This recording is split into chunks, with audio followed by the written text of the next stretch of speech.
The camera fades in on a dark, quiet street.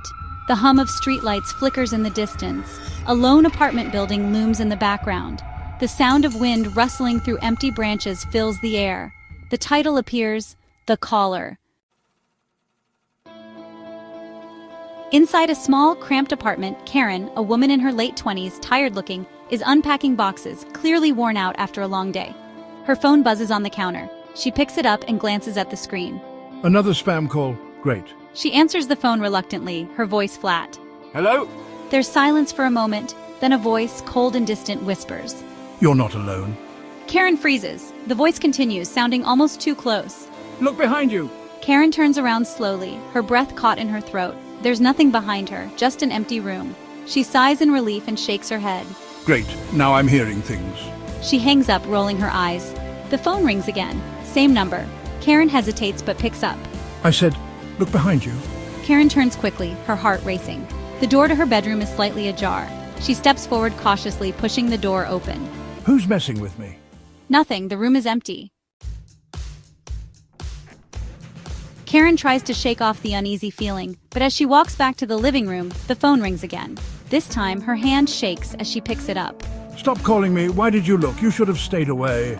The line cuts to static. Karen, now visibly panicked, drops the phone. Her hands tremble as she backs away from the counter. Her phone rings again, but this time it's not the same number. The display reads, Unknown Caller. She stares at the phone, debating whether to answer. Who the hell is this? She answers. You didn't listen, Karen. She spins around, but the room is empty. She looks toward the door. It's wide open. She never left it open. What do you want from me? No response, just a long silence. Then, faint footsteps can be heard from the hallway outside her apartment. The sound grows louder and closer. You let me in. Karen's eyes widen. She looks at the door handle, which is slowly turning. She grips the chair tighter, her breath ragged and quick. Karen, shaking, whispering, "Who are you?" The door creaks open. Slowly, a dark figure steps inside, its silhouette barely visible in the dim light.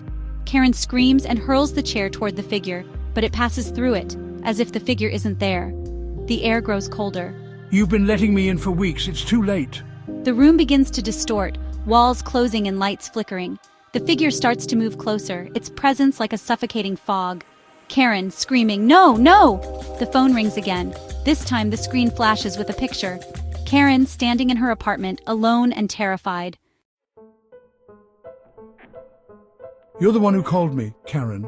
Karen's breath hitches. The figure steps into the light, its face twisted, an image she recognizes. It's her, but not quite. An altered, distorted version of herself. Karen, shaking her head, "No, no, this can't be real." It's always been me, Karen. You brought me here. Karen stumbles back, her mind reeling. The figure reaches out, and just as it touches her arm, her phone rings one last time. The display reads, Unknown Caller. She hesitates, almost frozen. Answer it. You know who it is. Her hand moves toward the phone, trembling. The call connects. You've been letting me in for weeks. It's too late now, Karen. Karen lets out a blood-curdling scream as the world around her shatters into darkness. Some calls are never meant to be answered. The screen fades out completely. Silence.